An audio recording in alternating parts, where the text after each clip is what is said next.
तो चलिए ब्रेक के बाद आपका स्वागत है और अब आगे बड़ी खबर की करते हैं किसान आंदोलन को लेकर। जिस तरह लगातार किसान आंदोलन को 80 दिन हो चुके हैं, यानी कि 2 महीने 20 दिन होने को आया है, उसी को लेकर अब लगातार किसान आंदोलन जो है आगे बढ़ रहा है और आगे की रणनीति भी किसानों की कहीं ना कहीं अलग अलग सामने आ रही है। देश भर में किसान महापंचायत करने की रणनीति बना रहे हैं और उसे लेकर 20 फरवरी को महाराष्ट्र में राकेश टिकैत भरेंगे हुंकार। ये बड़ी खबर सामने निकल कर आ रही है। अब राकेश टिकैत अलग अलग राज्यों में, वहीं महाराष्ट्र में भी हुंकार भरेंगे। कल देश भर में कैंडल यात्रा, कैंडल मार्च करके भी किसान अपनी बात सरकार तक पहुंचाने की कोशिश करेंगे। तो वहीं देश भर में किसानों की महापंचायत की रणनीति आगे बढ़ रही है। तो 18 फरवरी को किसानों की रेल रोको आंदोलन भी होगा।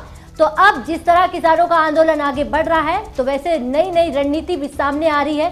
राकेश टिकैत अब महाराष्ट्र में भी अपनी हुंकार भरेंगे, तो अलग अलग राज्यों में महापंचायत करने की रणनीति भी सामने आ रही है। तो किसान नेता राकेश टिकैत पहले हरियाणा और अब महाराष्ट्र में जा रहे हैं, क्योंकि 20 फरवरी को महाराष्ट्र में हुंकार भरते हुए आपको नजर आ जाएंगे।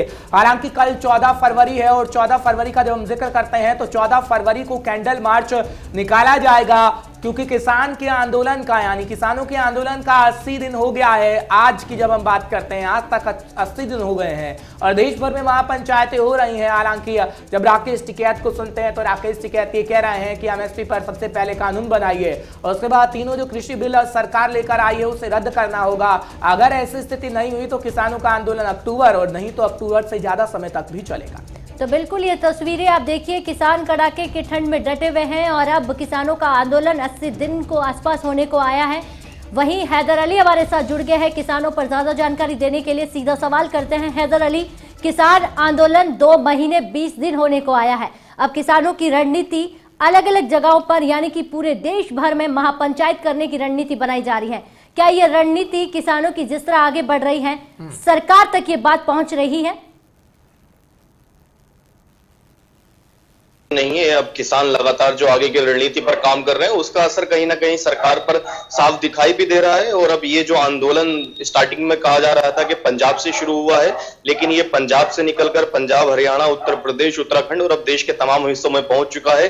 और जो पंचायत और महापंचायतों का दौर शुरू हुआ था वो सिर्फ अब उत्तर प्रदेश के पश्चिमी इलाके और हरियाणा में ही नहीं, वो पंजाब में भी शुरू हो चुका है। महाराष्ट्र के कई इलाकों में, राजस्थान में महापंचायतें होने लगी हैं। तो आप देखें ये जिस तरह से अब महापंचायतों का ये दौर चला है और खाप पंचायतों ने अब इस आंदोलन को संभालने की बागडोर संभाली है, उसके बाद से कहीं ना कहीं जो इसका असर है वो सरकार पर और ज्यादा पड़ेगा। और चूंकि किसान नेता पहले ही इस चीज का आह्वान कर चुके हैं कि जब तक बिल वापसी नहीं होगी तब तक घर वापसी नहीं होगी। और इस आंदोलन को धार देने के लिए संयुक्त किसान मोर्चा के जो 40 संगठन हैं उसमें सिर्फ अभी तक राकेश टिकैत ही महापंचायतों में हिस्सा लेते थे, लेकिन अब खुद संयुक्त किसान मोर्चा के नेताओं ने महापंचायतों में जाना शुरू कर दिया है। और महापंचायतों में जाकर उनका सिर्फ एक ही मकसद है, लोगों को मैसेज दिया जाए, लोगों को इन कृषि कानून बिलों के बारे में समझाया जाए और आंदोलन के लिए एकजुटता बढ़ाई जाए। तो इसका जो असर है साफ सरकार पर दिखाई देगा, क्योंकि किसान फिर से